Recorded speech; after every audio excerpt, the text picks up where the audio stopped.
Comrade Sitaram Yechury आणि सोलापूर यांचे अतूट नाते होते. सोलापूरची कामगार चळवळ आर्थिक दृढ होण्यासाठी येचुरी यांनी बहुमूल मार्गदर्शन केले. 8 ऑगस्टच्या दरम्यान त्यांच्या डोळ्यांची शस्त्रक्रिया झाली होती. पश्चिम बंगालचे मुख्यमंत्री कॉम्रेड बुद्धदेव भट्टाचार्य यांच्या पार्थिव दर्शनासाठी सुद्धा ते जाऊ शकले नाहीत, कारण त्यांची प्रकृती बिघडली होती. त्यानंतर प्रकृतीत सुधारणा झाली. त्यानंतर ते पुन्हा पक्षकार्यात सक्रिय झाले.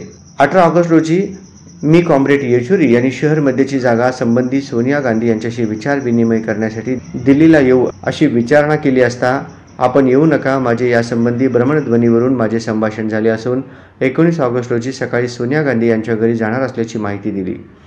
महाराष्ट्रातील लक्षवेधी मतदारसंघापैकी एक मतदारसंघ असणारा शहर मध्य हे कामगार चळवळीचे केंद्र आहे. या मतदारसंघात मार्क्सवादी कम्युनिस्ट पक्षाचा श्रमिकांचा योद्धा नरसय्या आडम आपल्या बुलंद आवाजाने शोषितांना न्याय देण्यासाठी तडफडतोय. महाविकास आघाडीच्या माध्यमातून शहर मध्य मतदारसंघ माकपसाठी सुटावी म्हणून येचुरी यांनी काँग्रेस पक्षाच्या ज्येष्ठ नेत्या श्रीमती सोनिया गांधी यांच्याकडे सल्ला मसलतीसाठी 19 ऑगस्ट 2024 रोजी दिल्ली येथील राहत्या घरी गेले. अचानकपणे त्यांना भोवळ आल्याने दस्तूरखुद्द श्रीमती सोनिया गांधी व त्यांचे चिरंजीव राहुल गांधी यांनी दिल्ली येथील एम्स रुग्णालयात त्यांना दाखल केले. त्याच रुग्णालयात 12 ऑगस्ट रोजी दुपारी 3:30 वाजता त्यांनी अखेरचा श्वास घेऊन माझ्यासारख्या असंख्य मार्क्सवादी पक्षाच्या कार्यकर्त्यांना पोरके करून गेले.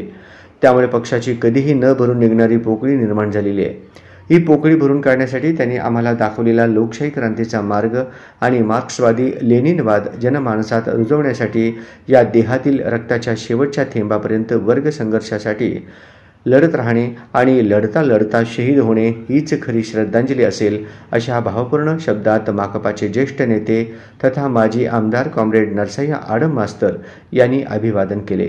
भारताचा कम्युनिस्ट पक्ष मार्क्सवादीचे राष्ट्रीय महासचिव माजी खासदार कॉम्रेड सीताराम येचुरी यांचे गुरुवार दिनांक 12 सप्टेंबर 2024 रोजी दुपारी 3:30 वाजता दिल्ली येथील एम्स रुग्णालयात उपचारादरम्यान निधन झाले. कॉम्रेड सीताराम येचुरी यांना भावपूर्ण श्रद्धांजली अर्पण करण्यासाठी रविवार दिनांक 15 सप्टेंबर 2024 रोजी सायंकाळी 5 वाजता लाल बावटा कार्यालय दत्तनगर येथे सर्वपक्षीय शोकसभा पार पडली. यावेळी प्रजानाट्य मंडळ कला पथकाच्या वतीने शाहिरांनी कॉम्रेड सीताराम येचुरी यांच्या जीवनचरित्र गाण्याच्या रूपाने सादर केले.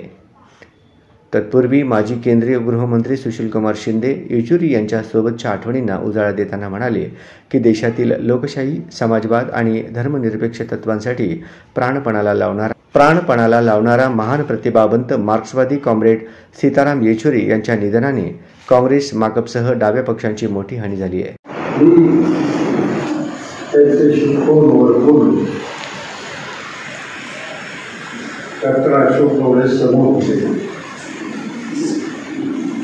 त्याला मी सांगितलं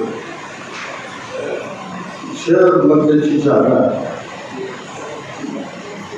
ते काँग्रेसमध्ये सोडायला तयार नाही. त्याचं प्रेशर चालू आहे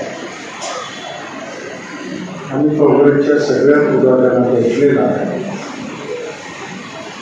त्याला किती दुःख असेल झालं असेल मला माहिती नाही, पण त्यांचा एक चांगला सहकारी, अतिशय विद्वान असा सहकारी या देशातून निघून गेला.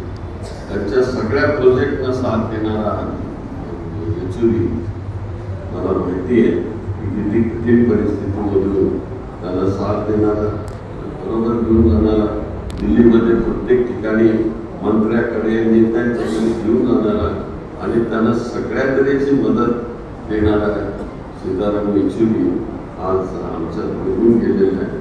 आम्हालाही काँग्रेस पक्षाचंही तसं नुकसान झालेलं आहे.